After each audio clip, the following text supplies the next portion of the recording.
これは多分今の、若い世代の人たちには分かりにくいっていうか感じにくいかもしれないんですけれども、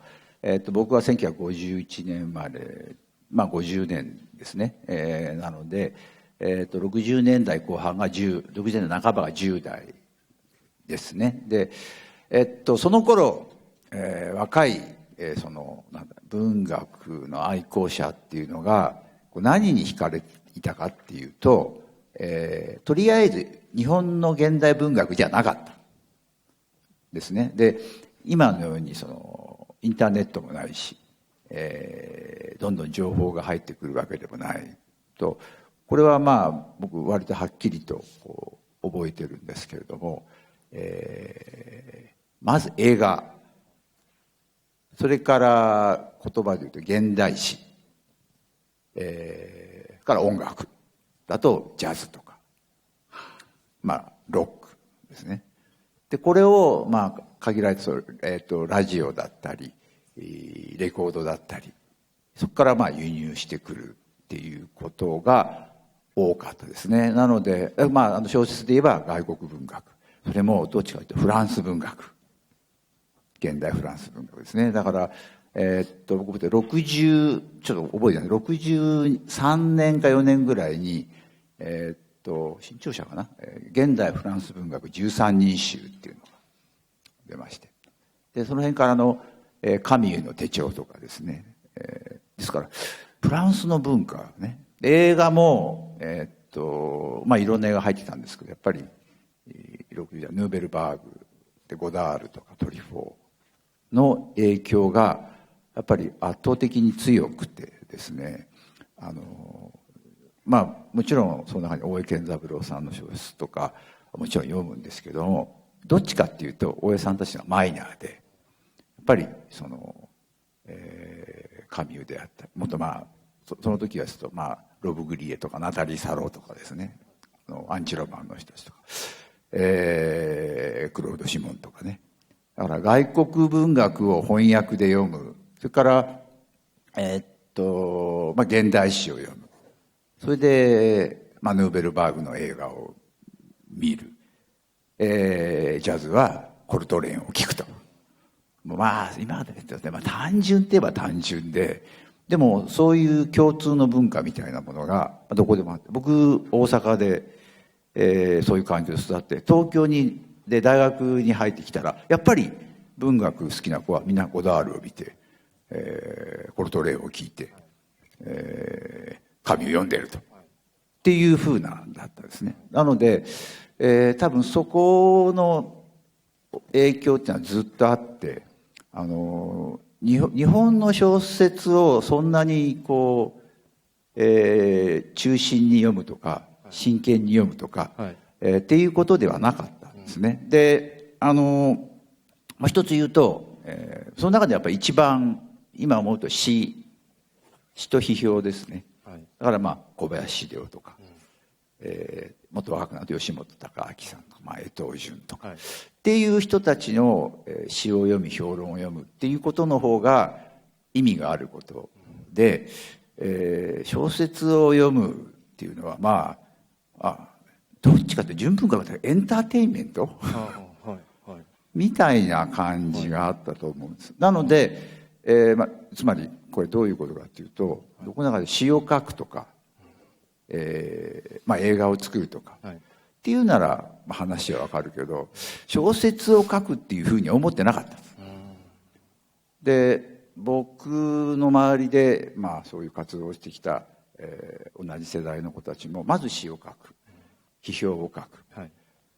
で小説を書こうっていう子はあんまりいなかった。逆に変わり者みたいな。で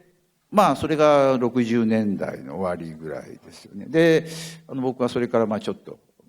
その表現活動が去ってですね、ずっと肉体労働をやって、でふと気がついたら30近くなってですね、やばいとやばいですよねこれ。僕でもねこれよく言うんですけど、僕19から鎌倉で土方って肉体労働を始めて31までやってるんですけど、全然楽しくてですね、もう死ぬまでやってようと思ったんですよ。で本当に、でもまあ20代後半でちょっとぎっくり腰になってですね、いやこれやっぱり肉体は弱るわと思ってた時に、やっぱり何をやろうと思ってたんだっけと思った時に、書きたい、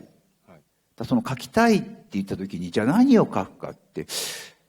でそれがまあ詩だったんですね。でも僕自分は詩が書けないっていうので、批評家って批評は僕20歳ぐらいの頃自分書いてて、でもその時も批評も魅力がなくてですね、で気がついたら、これ今はやっぱり理由を入れると思うんですけれども、当時は自分でもこう30近くなって、これから自分がまあ死ぬまでやっていく表現として、かつてはねそんなに大したもんと思ってなかった小説がまあせり上がって、まあ、小説につかまれたと。でそれが誰のどんなっていうよりも、僕も今だにちょっとよく分かんないんですけどね、ああ小説書きたいなっていうふうに思ったのが多分ですね78年ぐらいですね。もうちょっとねこれがあるんで記憶を整理してみたんですよ。ちょっと記憶の間違いがあったんで。で78年ぐらいから一つ小説を書いてる。でこれはもう人にも言えないし見せられないような悲惨な、とりあえず書いてみたっていう、とりあえず長編を書いて、これも言ったことがあるんですが、これはまあ某群像長編賞に出したんですけども、出してですね横浜中央郵便局に出しに行ったんです、600枚。出した瞬間に恥ずかしさがこみ上げてきてですね、ひどいの書いたな、まあ、青春政治小説ですね、まあ、柴田翔の劣化版みたいなすごいのを書いてですね、もういたたまれなくなった。でもそこでって何を考えて、つまり自分の中にあったその表現の基準みたいなものですね、それは詩だったり、映画だったり、あれと全然違うじゃないかと。の時につまりまあ10年前にというか最高の表現だと思っていたものを書けば、でもそれは小説ではなかったんですけど、だから詩や映画で、実現されていたものを小説にすればいいんじゃないのかって思ったのが、多分78年の終わりか79年の初め、それでさっきも言った群像で81年に落ちる最初のタイトルは「素晴らしい日本の戦争」で、最終的にはジョン・レノン対火星人になる作品の元になるやつを、79年に書いてるんです。で、それがですね、今の考えると非常にゴダールに似てる、断片的で引用が多くて非常に詩的な言葉に満ちてるやつで、こういうのを書いてるやつは誰もいないだろうと思って書き出して、これ見たんですよ。で79年の6月にたまたま、群像を出そうと思ってめくったら、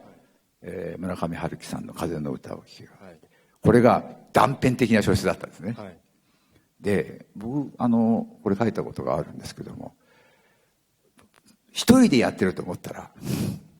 断片的に詩的な言葉を貫いていくと、やってる人がいたというのはすごいショックですね。しかも僕はフランスから攻めていったのに、向こうアメリカから攻めてきた。僕発売日に買いに行ったんですけど、で僕は多分僕実はですね小説1ページしか読んでないんです、その時点で。これは